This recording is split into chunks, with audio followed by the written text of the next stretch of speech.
Welcome in to Dragonshire, ladies and gentlemen, as we have the members of... I didn't update the stream title! I'm sorry, hold on one second here. Hold on one second. Give me a hot second, ladies and gentlemen. My apologies. I forgot to update the actual stream title itself. So we are in the Nexus division, and this will be the members of Running Wild versus Caffeinated. So let's get that properly updated. All right. Okay, so that's all good to go. My apologies. Let's get that going here. Because we have on the left-hand side Running Wild, Full and Grits on the Muradin. Kairu will be on the Tassadar. Alexia is going to be on the Tracer. Mr. Executive, I think, is going to be on the Brightwing. And Caticide will be on the Orc. Over in the red, we're looking at the members of Caffeinated Knights.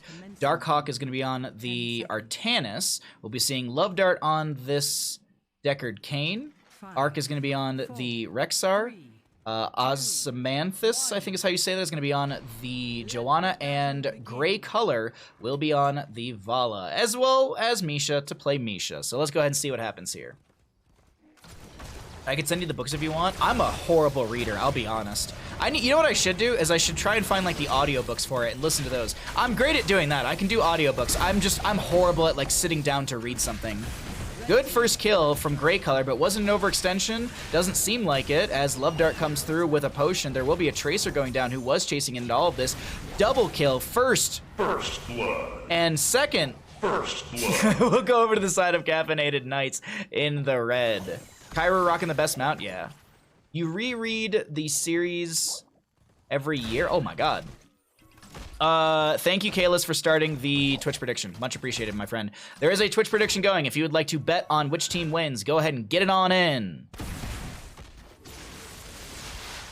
Sci-fi series is great, and the old movie is trippy but good too. That, like, someone made some joke in a CCL meeting about like the spice, and I was like, what? And they were like, it's Dune. And I'm like, what? Right? Isn't the spice Dune or something? Tracer love, Tracer life, Tracer OP. Hey Ruby, what's up, bud? Alright, so Siege Giants will be grabbed on either side. Waiting to see what the overall play is going to be. Arthas, oh, interesting. Sorry, I just noticed that the Rexar went Flare at level 1, which basically is like no cooldown technically. Because it has an active cooldown. Once you use it, you can have the Flare going and the cooldown is active, if that makes sense, right? Am I wrong in that? No, I'm not. Yeah, it's active cooldown. So Flare did get thrown out. You still have cooldown, so you basically can just constantly throw out Flare. An undervalued talent on a map with a lot of rotations and gank ability. Tomb of the Spider Queen is actually often a map where we see this as well, because the Rexar player can throw that Flare into the bottom lane turn-in area. One, see the turn-in potential, and two, see if they're going to get ganked, so they can either step forward in the lane or play it a little bit safer. So I really like this pickup at level 1 on a map like this. Now you are giving up some wave clear potential, some Misha aggression, but you are going to be able to play safer. So it's really going to come down to that playstyle of the Rexar player, and it seems like it's going fine for now, because Rexar is also going to be kind of our third tank, as I'm realizing there's an Arthas here as well. Sorry, Artanis, excuse me. Dear Lord. I don't know why. Arthas and Artanis, I always just flip those two in my head. A little bit of damage onto Caticide right now, but it's going to be fine because Leoric will be able to heal up. He also does have that Onessin, I think, renewal. Oisin, I think is how you say it. Hey, Vito, what's up, bud? Good to see you. The spice must flow, Baha. Okay. The nice thing about going on vacation, and I wasn't like watching a lot of Netflix, I wasn't watching like Hulu, or like I wasn't watching much of many things.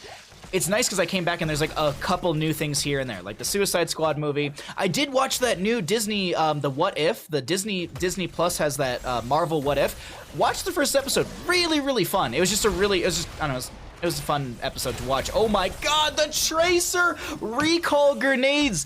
Is that the parting gift? Yeah, the parting gift I think was the thing that actually got it. One of those bombs bounced and hit the Vala.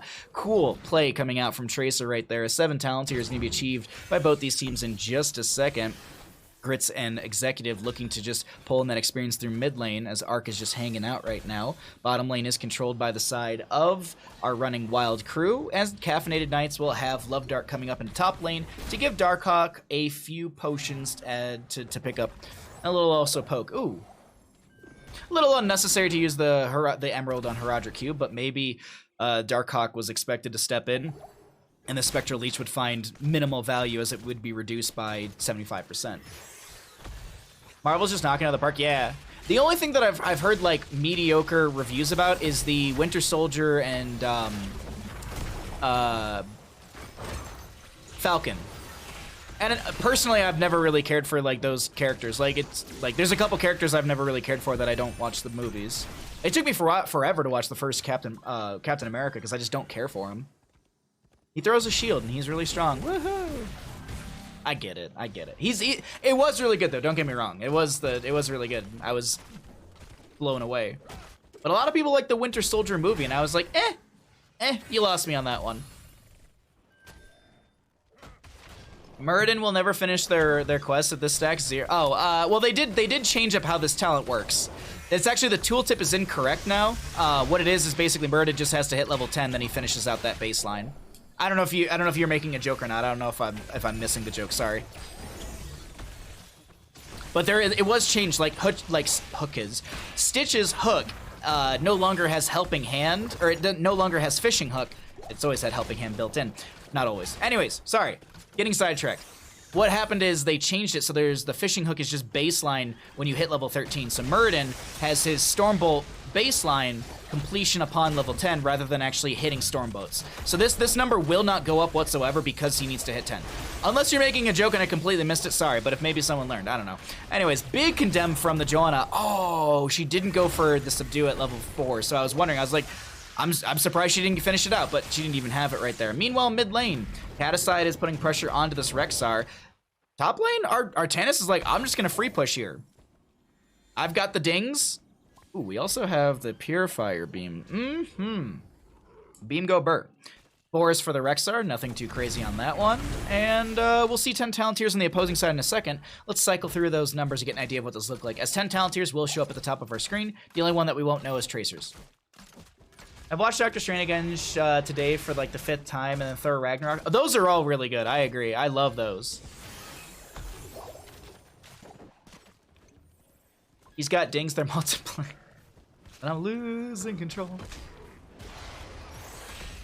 Oh, I miss Vita spamming cats on my channel. Oh my god, Reign of Vengeance condemned. So much used right there. I'm assuming a Blessed Shield went into someone's face. Big swap from the Artanis right there. I want to say it was onto Tracer. She's trying to blink away. Vault comes in with a lot of damage, and the one extra shot. That's a triple kill over to the side of Caffeinated Knights and the Dragonite. First one of the game will go over to them, and let's look really quickly, see what some of that damage is looking like. Into structures, this Dragonite deals 477 damage. They're going to make quick work as a team into the Siege Giants from bottom lane. Gray Color and Dragonite looking to push in through bottom lane further, but just playing safe against Kairu, not giving just not giving any sort of free damage or free Dragonite clear into this Tassadar. But they can't just sit here and tiptoe back and forth. They have to step in and take said damage, and that'll be the case. Bottom lane, the fort front gate does go down. Haymaker from the Muradin. As you can see, he does finish that. He does have that Stormbolt baseline finished out now that he's 10. Tracer did go into the Sticky Bomb at level 10, so you have the increased radius, and enemies hit are slowed by 70% for 3 seconds, allowing some good sustained chase, and burst ability from Kairu. Kairu is also going to be going into the Psionic Storm build. Gray Color drops the Rain of Vengeance. There's a huge force wall behind Gray Color, but it's actually not getting as much value as I was expecting. I thought there was going to be a big play into that. Stay a while and listen comes out as there's an Entomb. That catches the entirety of the team, the entire enemy team, and nobody hits them. You want to know why? Full stay a while and listen. They're not going to find a kill on the side of Caffeinated Knights, so let them stay slept for a little bit, and that sleep allows Darkhawk in top lane to get free push and actually gets quite a bit of damage into that fort. In bottom lane, we will be seeing the camp to be grabbed by the side of Running Wild, and Caffeinated Knights are still controlling this map fairly well. Let's see what happens though with Running Wild. They do have their 13s. They have them for that last fight, but 13 talents here, excuse me. I think I said 13s. 10s. 10s are up on both sides, but 13s are slowly coming in. Will that be enough, or is this too risky of a step up because this is down to talent here? Boars come out from the Rexxar. There will be a Purifier Beam from this Artanis, and this is a lot of damage onto full on Grits because he keeps getting CC'd and slowed. He gets chunked to about 25%. Arc is gonna go down. No Misha kill as well, but no, they get a double kill. Are you serious with that? Condemn from Joanna?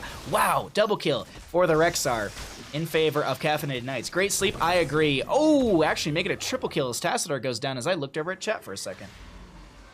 I'm doing a rewatch of MCU right now in the dark stretch of Phase 2. Right? Oh, nice, nice.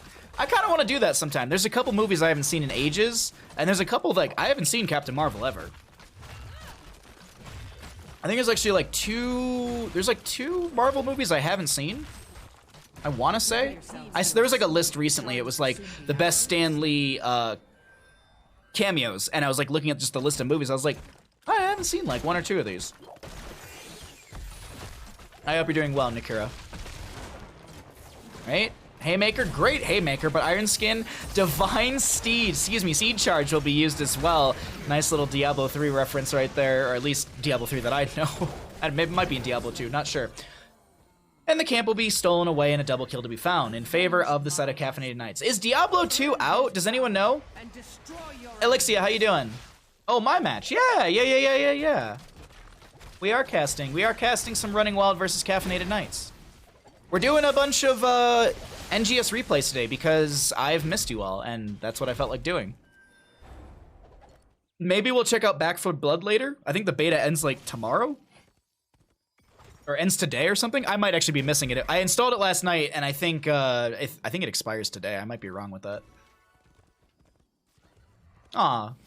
You are? I'm glad. Yeah, it was a nice little vacation, but I've been itching and ready to get back and cast and stream and hang out with all of you. It's seriously, it's one of my favorite parts of the day is to be able to do this for you all. As my Jorb. Alright. Awesome, man. Oh, wait. Really? Caticide not going for the interrupt. Interesting. Okay. So no interrupt, and second Dragon Knight will go over the side of Caffeinated Knights. Let's go ahead and see what the Dragon Knight damage is looking like. We're just below 600. 585 damage. And this Dragon Knight is being rushed in through bottom lane. Keep Front Gate has already gone down. Boars are ready to go. And let's, we have 16 talents here encroaching for one side. Let's go ahead and check out the APM for this engagement through bottom lane. Can the members of Caffeinated Knights find this keep? And can they go for more? Can they go for a second keep? Can they go for core? That core call definitely needs to be a couple kills. Big stay well and listen. Massive swap onto Kairu. Pops the Archon form in time. Rain of Vengeance, the first one missed, but the second one will connect, and that is Kairu going down. Caticide taking a lot of damage, taps the well, but still gets picked off full, and Grits is going to get chunked as well. This is what I was talking about. You need something like this to be able to end the game, and this is possible. Dragon Knight will fall. Is there enough damage? Grey Color does have a lot of said damage for the friendly team, but so does the Artanis. Don't undervalue that Protector of Ire at level 1 scaling, as well as just Artanis in general. Tracer will go down trying to apply the Pulse Bomb. Brightwing, the lone defender, and I can't believe this, ladies and gentlemen. That is a rush. That is a speed run of a game so far. Our quickest map so far in our best of 3 series is, and our first game and our third best of 3 will go over to the side of Caffeinated Knights. GG, well played.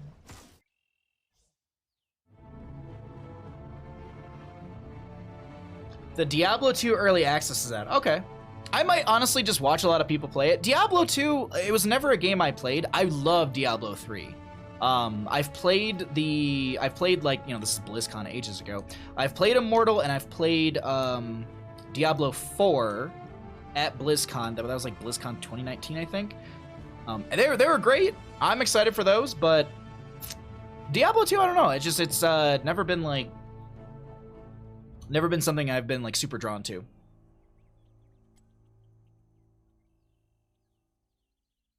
You haven't seen Black... Oh, I haven't seen Black Widow. That's right. That's the one. I haven't seen Black Widow, and I haven't seen Captain Marvel.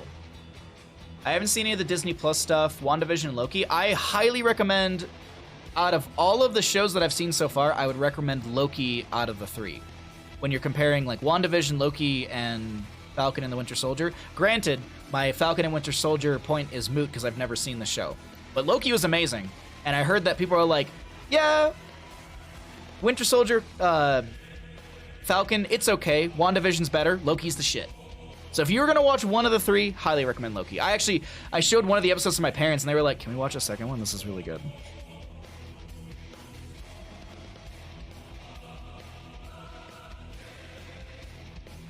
Love Diablo 2 Lords of Destruction. Diablo D plus stuff is okay, but the most blatantly we're sitting up next. That's some movies that they've. Oh yeah. Lord of Destruction. I think it's singular. Loki was amazing. Yeah, I really love that one. Really liked Loki.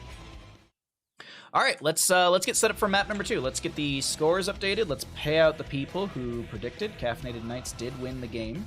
Right? Yeah, Caffeinated Knights did win game number 1. So, but let's get the up and let's get into game.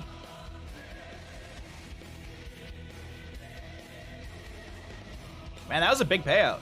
Nice predictions. Y'all are getting some good predictions into. Alrighty, let's see. Did we swap sides? No, we didn't. And I'm glad we did not. I'm glad we didn't do that, and didn't have time to vote. Could have had free points. Yeah. Don't be tongue-in-cheek. Don't be tongue-in-cheek. Just make predictions, please. Otherwise, we won't do predictions on replays anymore. Lord of Destruction equals ball. Why is a giant? Why is a ball Lord of Destruction? Shouldn't he be a demon?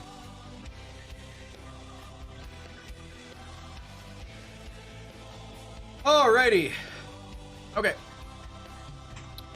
Let's go ahead and get this all set, and I will see you in the game, ladies and gentlemen. Good luck, and let's do the full open.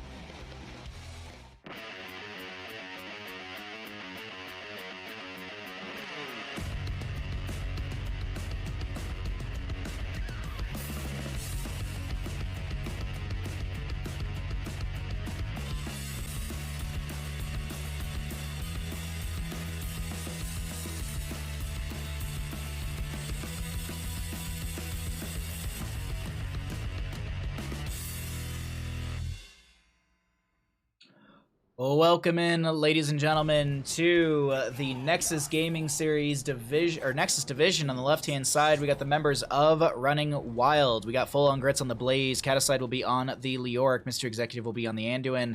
Lixie is going to be on the Vala, and Kairu will be on this Greymane. Over in the red, we're looking at Caffeinated Knights with the proper draft. And by the way, Twitch predictions are available if you would like to do Twitch predictions. Cassia to be played by Grey Color. Love Dart on this Ana. Arc will be on the Sonya. And Ozkahawk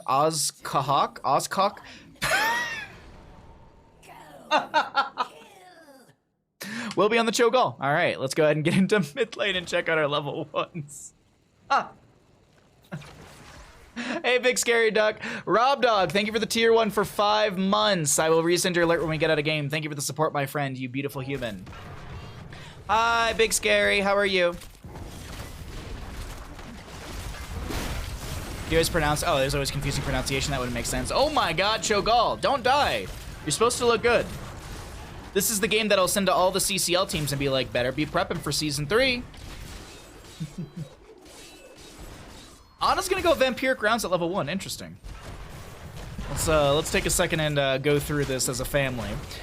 Stack 5 doses on a mini hero. Basic attacks with 5. Excuse me. Stack 5 doses on an enemy hero or basic attack enemy hero with 5 doses. Stack 5 doses to increase Shrike's healing by 0.25%. Basic attacks against hero with 5 doses increase Shrike healing by 0.25%.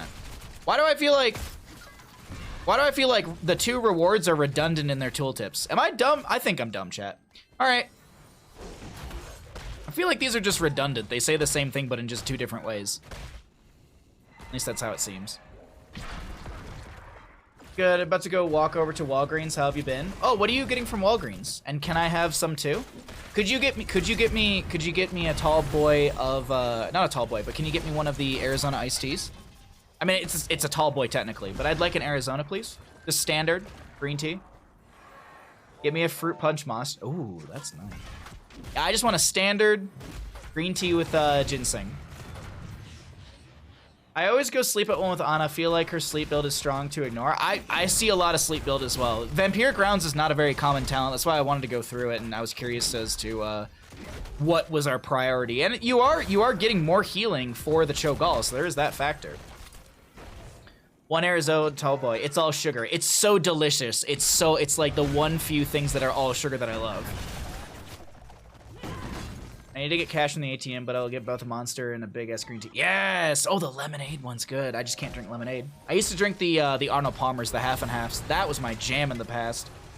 More just all sugar in a can. But the objective phase is not going to be available for either team just yet, sitting around 34 gems on either side, as this mid lane push is in favor for the side of Caffeinated Knights. They are going to be able to get a little bit of damage onto that fort front gate, taking down said gate and one of the side walls, quite a bit of damage onto the 2 towers. Speaking of 2 towers, that's a series that I want to really rewatch. I want to rewatch Lord of the Rings, but I want to watch it from The Hobbit. And I know people will go like, The Hobbit's not that great, and I would agree with you. But I still want to kind of just watch it as like one big thing. I don't know, I want to. Even though I feel like during The Hobbit, a lot of the time I'll probably just look at my phone and play Hearthstone or something.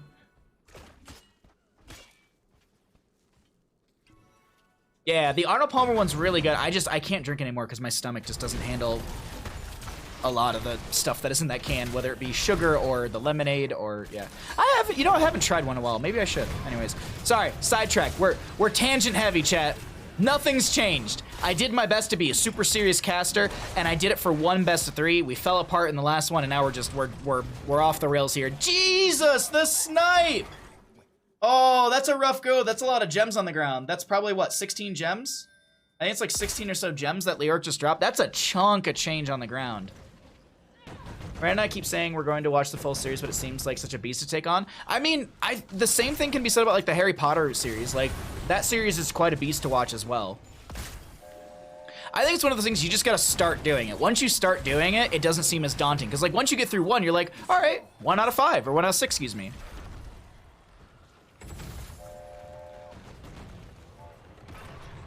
Is there an abridged viewing of The Hobbit to make it more tolerable? I think there's like an old animated movie, yeah. Who says The Hobbit's not great? I'm not saying it's not great. I'm just saying like in comparison to like the Fellowship trilogy, it pales. But I know that you're comparing, like, I'm comparing apples and oranges. I'm comparing 2 different things. It's just in the universe of Lord of the Rings per se, I like the Fellowship story better than The Hobbit. That's me. That's me. I think the movies are cooler. I think there are a lot of really good moments in The Hobbit, just in comparison. If we're looking at the 2 in a vacuum, I just like the Fellowship story a lot more. I remember watching the animated ones when I was super young. I remember, like, that was my first, like, I watched The Hobbit. There was, like, an old animated Hobbit movie, and I watched it with my buddy ages ago. Jesus. Sorry, we're off topic, as always, but the Cho'Gall composition is doing as we expect. Winning. I'm sorry. I'm sorry to Running Wild. I'm maybe having a little caster bias here, but I do have to say, like, so far, the map has been played fairly well by Caffeinated Knights. The snipe onto Caticide and bottom lane for the first blood was super well played by the side of Caffeinated Knights, and that was a big gem denial as well. But that gem denial isn't permanent, and this will be turn availability for our blue team. Running Wild will be stalled out, at least Leoric is. Full on Grits was able to get the few gems that he had in. I think that was like 17 or 16 or so. Movie's called The Hobbit, released in 1977. Really? Oh my god. I'm not that. I just didn't. It was, from what I remember, it was really good animation from 1977. I must be off to be social with my folks and have some chips and beer. I shall be back later if the stream still goes. Yeah, we're gonna stream for a while today. Enjoy your chips and beer. Make sure you bring us back some as well.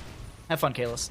So 10 talent here rounding the corner in favor for the side of both these teams, and the objective phase will be gained for the side of Running Wild. So let's see what they're able to do with this, because that's kind of the question right now, is what is the gain from this objective phase? 10 talent here is looming. Oh, we have a nano boosted Cho'Gall with Twisting Nether. This is going to be disgusting. Cassia could go Valkyrie, but she's going to go Light Bomb to continue the pain. Nano boost goes out. There's going to be the Twisting Nether. Is there a Surging Fish to get into the backline? Yes, it's going to be popped just in time onto Kairu and Mr. Executive. There is going to be a nice counter engagement onto this Cassian. She is shredded. Alexia with the Rain of Vengeance to lock down this Cassian. Anduin to steal away the kill. Quite a few gems dropped over there on the left-hand side.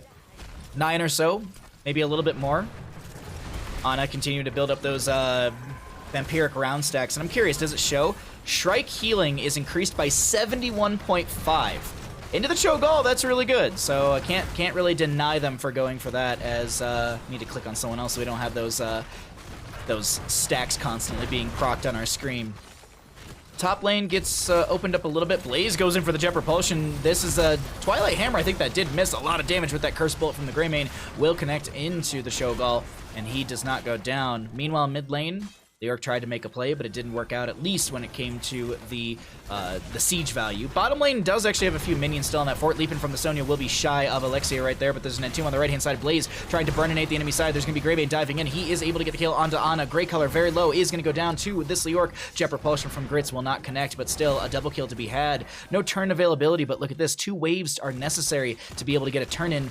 Not even that. 1 wave right here will be enough gems for the side of Running Wild. Can they build their momentum against this Cho'Gall composition? I would say, dare to say yes. It seems like the side of Running Wild are starting to run away with this game with the little bit of an experience advantage and the back-to-back turns we should be seeing from them. Little extra pressure on this top lane fort for the time being. I think there's either some pings onto Sonya or no, so probably some pings onto Sonya. I think we were seeing through the bottom lane, and there should be the turn in between Cairo and Grits. When Vala hit Cho'Gall with W, does she have 1 or 2 stacks? 1, I do believe. I believe she gets 1 stack. We talked about this. There's some, because I was like, it wouldn't make sense, but then someone in chat was like, well, there's one hero in Heroes of Storm who gets 2 stacks from hitting a Cho'Gall, and I don't remember who it is, but like Medivh doesn't get 2 stacks off of his arcane, his baseline quest. There's no 2 stacks for like Muradin on his level 1, but there's some, Butcher gets double meat. That's the one. Thank you, chat. Thank you for hard carrying the stream as always. Yeah, Butcher's the only one, I believe, who gets value from Cho'Gall being 2 players. Other than that, I think it's just stacking or anything like that counts as 1.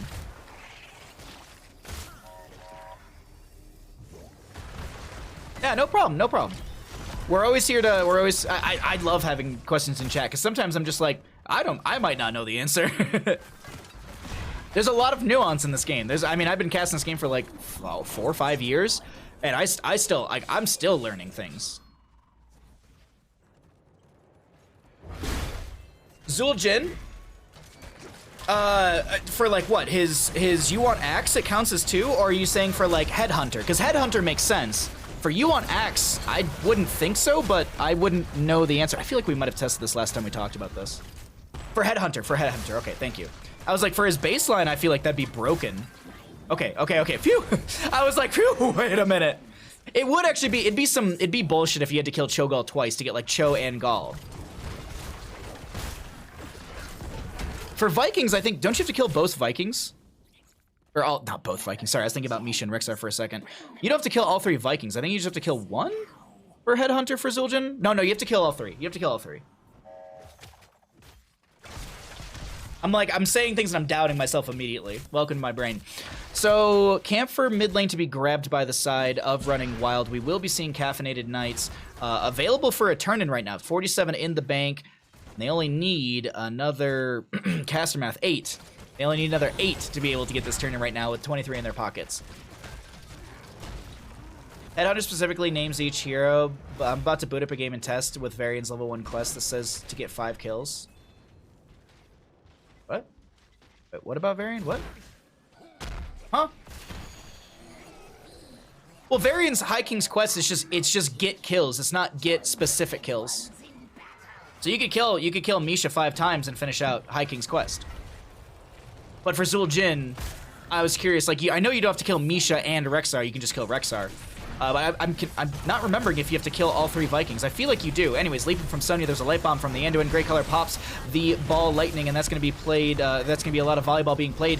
There's a Twisting Nether with the Nano Boost and a Cho'Gall. There's a bunker out as well, and that Twisting Nether Nano Boost was kind of mitigated, but here we have our objective phase pushing in through top and bottom, but the big story is mid lane. Mid lane has a camp plus the objective phase. That is a massive wave. Bottom lane has Siege Giants that will mitigate a lot of the siege value, so I like Greymane Leoric making this call through mid lane. As top lane still has a potential fight, big Jet Propulsion. Molten Block used by the Cho'Gall, buys a little bit of time. Rain of Vengeance will not connect. Vala still autoing in, and she Actually, Anduin steals the kill away as Vala's chasing in. A lot of good damage. Multi-shot going out. Can Vala find a kill? Is there a Hungering Arrow? Protection status, by the way, onto Grey Color because they do have that Fend value, that War Matron. Cassie becomes protected while channeling Fend and an additional 1 second after the channel is completed.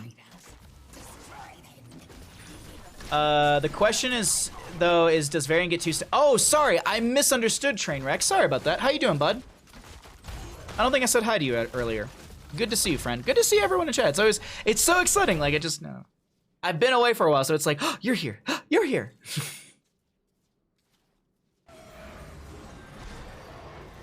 You're like Jack Skellington in the Christmas world. Just so excited. All right, Inforium's on the case. All right, here we go. Inforium's on the case. We'll find out. We'll find out in the report in just a second.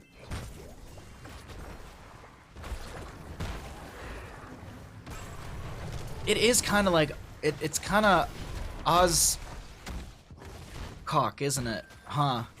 Sorry, I'm staring at the Cho'Gall name, and that I wasn't wrong with that earlier pronunciation, as I just said it again. Anyways, turn availability exists for the side of Running Wild. We'll see a few in from the Vala. What's actually the turn-in? Who's got the most here? Blaze with 26. Leoric will follow up with that 17. Blaze gonna get those 26 in. Won't be enough for the turn-in, so we'll see a little bit. Oh no, I'm sorry, I missed the math. Leoric already got his turned in. I thought he didn't at that point, but either way, right? Yeah. So Blaze did have enough. I misread everything. So the blue web weavers descend once again. As a note, as always, the blue web weavers, or the web weavers in general, will spawn up as far as the enemy minion waves. So mid lane probably gonna crash in mid, bottom gonna be around that fort, top lane gonna be around this fort area, maybe a little bit further back. So, and if there's no minion wave, it's the closest structure. So if there was no minion wave mid, it would have crashed onto this keep front gate. And that's actually the case for bottom. They actually cleared this out very quickly on the side of Running Wild.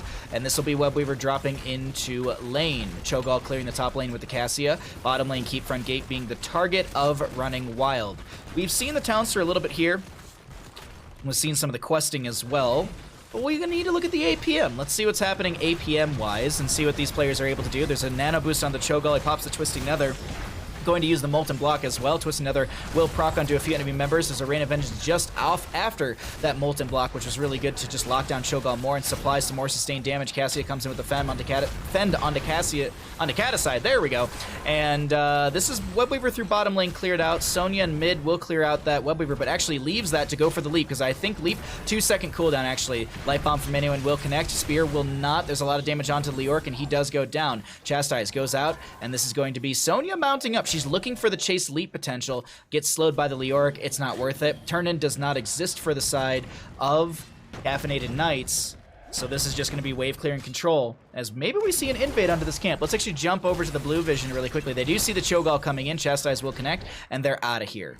Now, Greymane and crew are considering to go back. No, they're not. They're going to stay and just give this camp away. It won't let me select Cho'Gall for try mode. Oh, that's bullshit. That kind of seems... What? That seems weird. You know what you could do? You can go into a custom game. You can set it to like one of the ARAM maps and do one of the ARAM maps that way. Or wait, no, if you do an ARAM map, it won't let you choose the heroes. It forces you into the auto. You'd have to literally like do Cursed Hollow and then just like chase them around. You'd have to do a map and literally just chase them around the map. Yeah. If you do like an ARAM map, it will force you to redraft. You can't choose the heroes going into an ARAM custom. It doesn't matter what hero you pre-select. At least from my experience. I don't remember, yeah, I don't think you can like preset any of your hero stuff for ARAMs. Anyway, sorry. We are gonna see. Map control is, I'd be leaning into the side of Running Wild. 20 talent tiers right around the corner for said Running Wild. Cho'Gall does have one of his biggest talents, which is 16 Leaden Orb. This Gall talent is so strong. Pair that with the Twilight Nova, as well as the Rising Dread. And let's not forget about Ogre Rampage. Increase the damage bonus of Ogre Rampage by 5% each time Gall damages an enemy hero. This bonus increases by 1% for 4 seconds, up to an additional 10% bonus damage. Nice talent to be able to increase your spell power, as well as the Nano Boost from the Ana. Turn-in does now exist for the side of Caffeinated Knights, and let's see what if they're able to get the turn-in in, because 20 talent tier is just here. Just about here. Almost here. Soon they'll get a kill. There it is. 20 talent tier for the side of Running Wild. So a little turtle up from our blue team. Red team, excuse me. No turn-in for said blue team, actually. What do they have here for 20s? Yeah, this is the Farflight Quiver makes sense. Buried Alive. We will be seeing Fortified Bunker. Greymane with the Hunter's Blunderbuss. Nothing too crazy. Censure for the Anduin. Chastise stunts for 0.5 seconds. And its root duration is increased by 0.5 seconds. Alrighty, Sonya clearing out that top lane. Let's actually jump onto the vision for one of these teams, see what they're seeing, as this is going to be vision for Running Wild, as they're trying to run around the map and control things, maybe looking for Sonya. Boss is up in 8 seconds, so maybe they hover around this. They are showing around that sidewall for a second there. I believe there was a little bit of a notice of Greymane as we swap to the vision of our Caffeinated Knights. And there's Full on Grits and Mr. Executive showing in lane as they're moving towards boss. This should be a pull, but they're not going to go for it. They're not going to take the bait, which is legit bait. Well, I guess not legit bait, sorry. It's not bait since they're actually going for it. It's not like they're sitting in the bush on the side of Running Wild. So boss through top lane gained, but Web Weaver's gained for the side of Caffeinated Knights. 20's up on either side, and we are going to see the Twilight Frenzy activate to reduce the cooldown of Shadow Flame and Dreader to 2 seconds for the next 6 seconds. And Cthulhu's Gift, so Cho'Gall's basic attacks become ranged and slow targets by 20% for 2 seconds. So pretty standard 20s right now. Nano Infusion, Ignore Pain, as well as Rock Stopper. Red Web Weaver in bottom lane. It just now landed into lane. Is there a death wave to push back these catapults? We'll have to see. Boss in top lane cleared out. And this is the tense moment in my opinion, because bottom lane keep is down on the side of Caffeinated Knights. If they, the side of Running Wild, are able to get a couple kills, you can just run straight bottom, and Running Wild can take us to a game number 3. Let's see what that's going to happen here, because the Web Weavers have been cleared out. Actually, no. Top lane's still about 50%.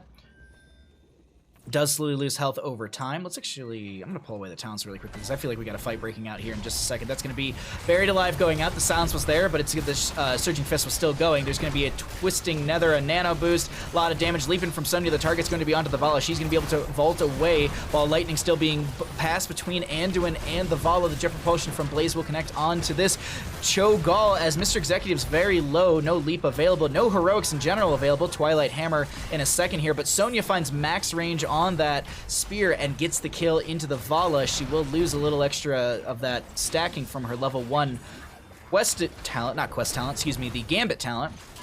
And the Greymane went down just a second ago to the Cassie as well.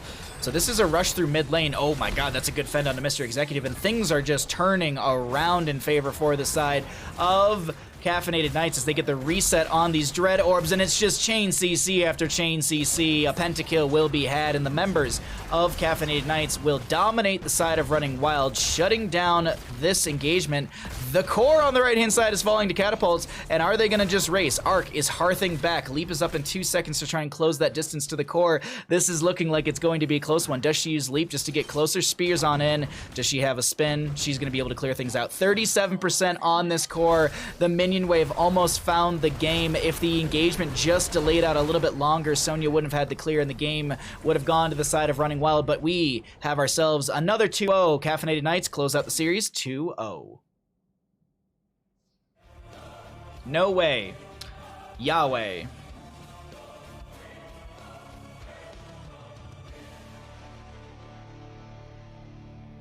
Hey, Elm Tree, what's up, bud?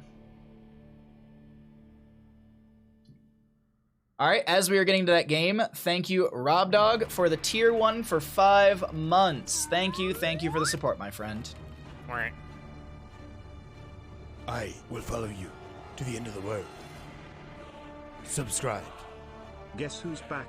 Baha's back, tell a friend. Thank you. Oh, that's too good. That's too good. That's too good. Alrighty. Good game. Good series. Thank you for the recommendation, chat.